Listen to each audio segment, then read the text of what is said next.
just who and what we are, that we can't perceive with our eyes, ears, nose, taste, and so on and so forth. We are not able to see most of the energy that comes from the sun, actually.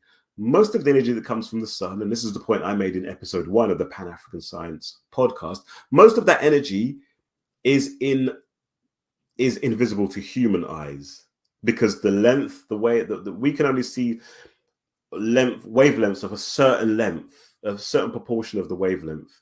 There is a tiny proportion. I think it's something like 40% of the total light that reaches the Earth's surface. Only about 40% of that we can see. The rest of that energy from the sun, that light, we can't see it, but it's the majority of it. The majority of it is near infrared light, and then you've got ultraviolet light as well on the other side that comes to us.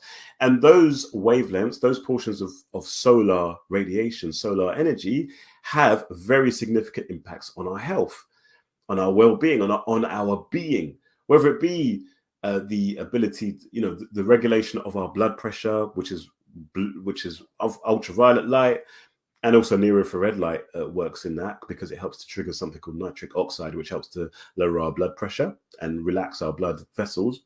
Also, of course, the production of vitamin D. We can only produce vitamin D if we get ultraviolet light on our skin. And we can't see it with our eyes, but our skin can, in a sense, see the ultraviolet light.